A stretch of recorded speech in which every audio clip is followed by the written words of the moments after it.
What is going on, viewers of YouTube? Sunspot here, guys. My review of the Halo 5 Guardians Xbox One Limited Collector's Edition Spartan Locke set piece. Now, because this guy's box is bigger than my head, I am unable to show it on camera. If you would like to see it, check out my unboxing of this. But I must say, straight off the bat, this figure is really impressive, even more so than the Master Chief. It does have a couple features that I'll mention later in the video that I discovered a couple days after someone told me about, but besides that, the paint on this is spectacular, the mold is great, and let's take a closer look. As for the head sculpt, it's really nice. I do love the sky blue color they use for the visor with this beehive design. I don't know how well you could see that on camera, but there's a lot of dots and squares in there. I do love all these different shades of black and silver with the metallics in there, and all this paneling around the mouth and the cheeks and everything is just really stunning. You can actually remove it because there's an interchangeable head. Now that the helmet is removed, I could show you guys a better look at this.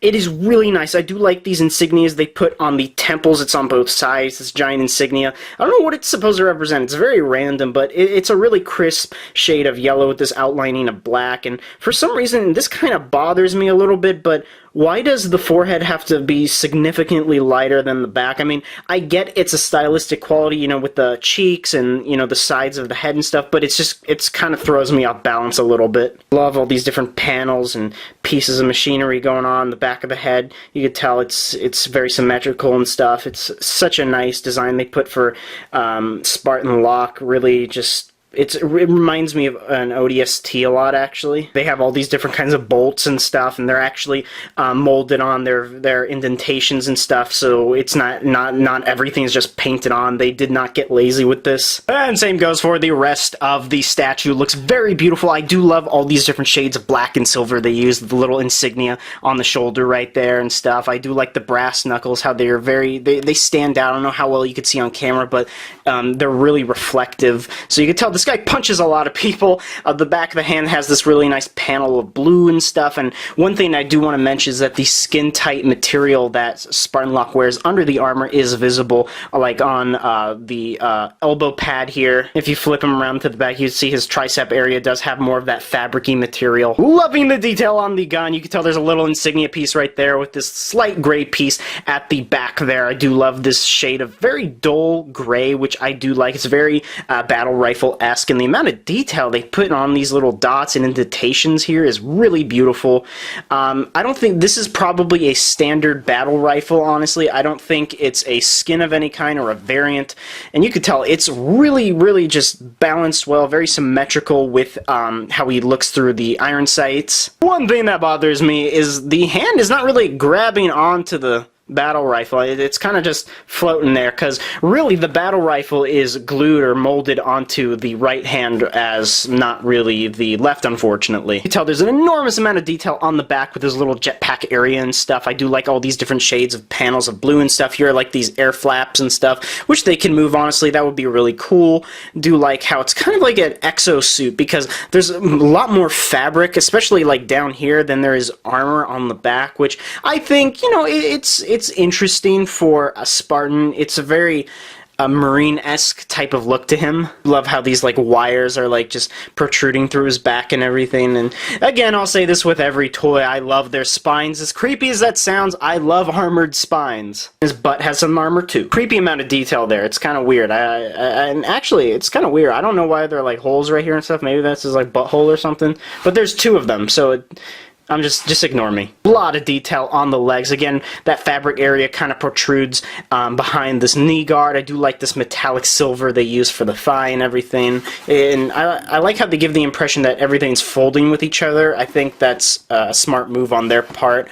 And just like Master Chief, I will say that he is kind of chunky down at the legs. I mean, this guy's obviously been eating a lot, which, you know, I guess if you're wearing armor, it does make you, you know, a bit chubby. I mean, if we all remember Halo Combat Evolved, the first Halo, he's quite hefty there. An enormous amount of detail at the leg area, or I'm sorry, the foot area. You can tell his boots are really just filled with all different kinds of pieces of machinery and bolts and everything, which I do appreciate. And of course, Agent Locke is standing on something. What is he standing on? I'm not really too sure. It's obviously debris. You could tell that the structure he's standing under, it's this arc formation, which is supposed to connect with the Master Chief statue, which I just reviewed. It's all bent out. It's just rusted, and actually, it seems more like rock. I'm sorry if I said rusted. It's just completely beat up. It's all scratched up, and it's obviously been through a lot of battles. You could tell he's standing on this broken pillar of some kind. I'm honestly not sure what that is. It looks like metal, but I think it's rock or maybe something else, and he's, you know, standing on this rocky surface, all these panels and everything with this sand. I don't know why sand is there, but it's there. As for articulation, he has none. Now, one thing that the Master Chief statue did not have is a secret compartment. That's right, people, this guy has a secret compartment, and I learned this literally like 2 days ago, so if you can't tell, it's really hard to get this on camera, but there's a little panel here that just plops open, okay, and there's nothing in there. The problem is that, not a problem, but the thing is that this is a little box. What does it contain? Nothing. No, what it actually contains is Jameson Locke. That's right. This guy comes with an alternate head sculpt, which I was very surprised to see. Unfortunately, we did not get one for Master Chief for obvious reasons if you play Halo. But straight off the bat, this looks like him. I was actually really surprised that this actually looks like him. I'd rather display mine with the helmet just because I love Locke's new helmet. I love the design. Reminds me of ODSTs, which I always appreciate, but you can tell this has a lot of paint decals. I do love how the goatee is actually like kind of faded away. It does have a lot of good detail. The skin, it's not really too detailed. There's no real intense textures or anything, and I wish the eyes were sculpted a little bit better. I mean, the irises and everything just seem like dots, which is kind of unfortunate. Comparing this guy to the actor who actually plays him, it's a good representation of him, so I give this 4 out of 5. And if you do want to display Agent Locke with his real face without the helmet, all you do is plop it off. Really easy. I thought I broke this when I got it. I completely freaked out. You do not know how much of it was a relief when I figured out this existed. All you do is plop it on, and it sticks really nicely. Now, is it just me, or does his head seem really, really small? It's kind of creepy. I don't know if it's just the armor making him seem tiny, or maybe the sculptors just don't know how to make a wide head. Either way, it looks awkward. I'm keeping the helmet on. One thing I wish they did, I wish they sculpted it in such a way that he's actually looking through his iron sights, or he has a bit different of an expression, because he looks really happy now. It looks like he's about to buy a kid's meal at McDonald's. As for size, you can tell that Agent Locke is about twice as tall as your standard Marvel Legends figure, maybe a little bit taller if you are considering the arc above him. And here he is next to my alpaca. So overall, this is a pretty cool piece. It goes great with my Master Chief statue, which I just reviewed. I highly recommend you check it out. I think I still prefer the Master Chief statue. As cool as this guy is, as new as his armor is, I'm always going to be a fan of Master Chief. And with that said, people, if you did enjoy this video, please like, subscribe, comment, do whatever you viewers do on a daily basis, and I will see you guys in my next video.